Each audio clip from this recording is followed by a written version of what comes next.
Let's open up a file on a cold case that has been buried in the history books, one that's been driving investigators, forensic experts, and historians absolutely crazy for centuries. Picture this, an entire, bustling settlement completely vanishing off the face of the earth. No screaming, no signs of a struggle, no blood, just gone, like they were never even there.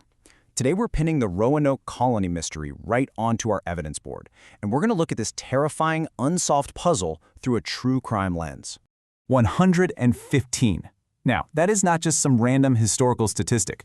We're talking about 115 beating hearts, English settlers, everyday men, women, and get this, even little kids, who all set up camp on the coast of North Carolina full of hope.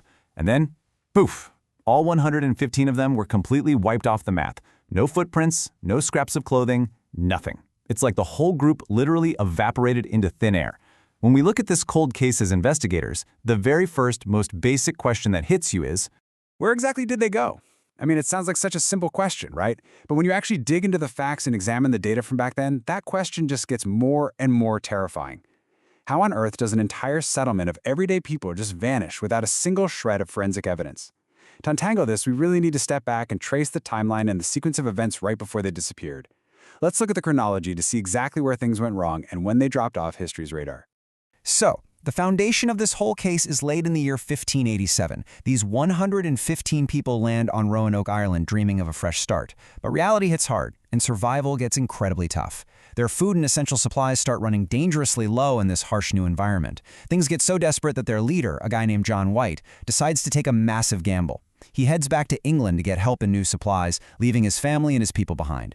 And right here is the biggest turning point in our investigation, a massive 3-year gap. Thanks to the Anglo-Spanish War, White gets stuck in England. By the time he finally makes it back 3 years later, well, that 3-year window is the exact time frame of our crime scene. That's when this mass disappearance actually went down. Just put yourself in John White's shoes for a second and imagine the psychology of that moment. He pulls his ship up to the North Carolina coast. His heart is full of hope. He's fully expecting his people, his own daughter, his granddaughter, to come running out to greet him, right? Thrilled that the supplies are finally here. But when he steps onto that island, it's just dead silent. For a true crime investigator, the scariest thing isn't screaming or chaos. It's that eerie, deep graveyard silence. The whole area was completely deserted. Not a single living soul was there to tell him what in the world happened to his colony during those 3 long years.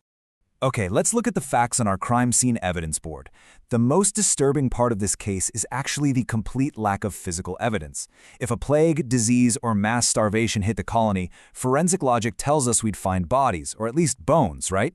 But there were absolutely no bodies. If an enemy or a local tribe had attacked them, there'd be signs of a struggle. Blood, broken weapons, burned buildings.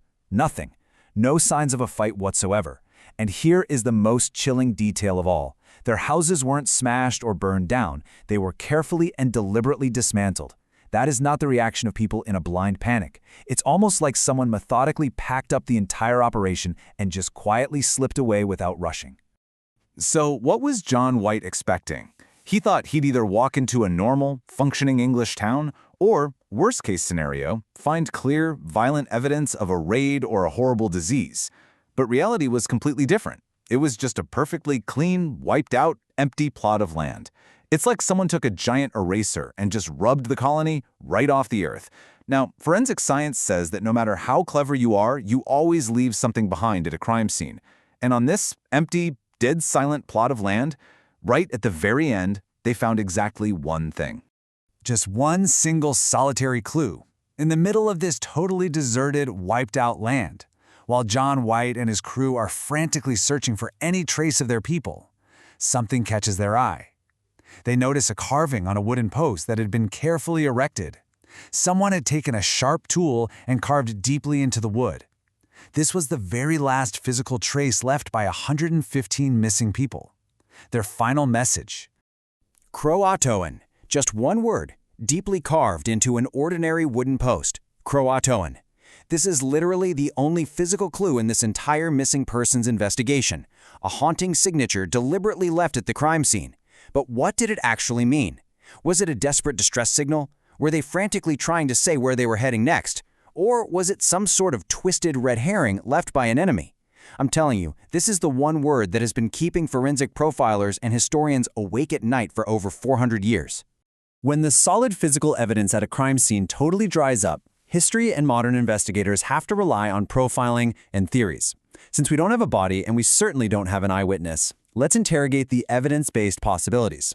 What actually, logically happened to those 115 men, women, and children? We're not talking about wild ghost stories here. We are breaking down realistic crime theories. Investigators generally land on three main possibilities, and honestly, they all carry equal logical weight. Theory number one, they died from starvation or disease. Surviving on that isolated island just became impossible. But then again, where are the bodies? Theory number two, they left to find help. Maybe they built a makeshift boat, tried to sail toward nearby Croatoan island looking for safety, and were lost at sea in a storm. And theory number three, which modern historians actually think is the most plausible, is that they adapted.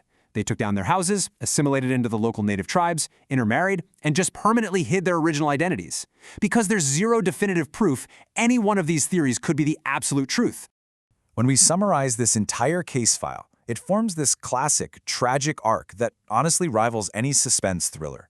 You have the arrival in a new world, completely full of hope, then the brutal struggle for survival as supplies dry up, and then they just evaporate into thin air, wiping away every trace of their past lives, leaving only one cryptic clue behind. A standard colonization mission with no bloodshed somehow became true crime history's greatest ghost story and an ultimate unsolved mystery. So, at the bottom of this file, we are standing exactly where John White stood on that deserted beach in 1590. What was their ultimate fate? Did they face some gruesome unseen death? Or did they learn to survive with the local tribes, deliberately erasing their tracks to start a new life that history could never trace? The evidence only takes us halfway, and after that, it's just silence. This cold case file is still wide open today. After looking at the evidence and the theories, what do you think? As an investigator, what's your final verdict on those 115 missing people? Give your theory some thought, keep searching for the truth, and I'll catch you in our next explainer as we investigate another baffling mystery.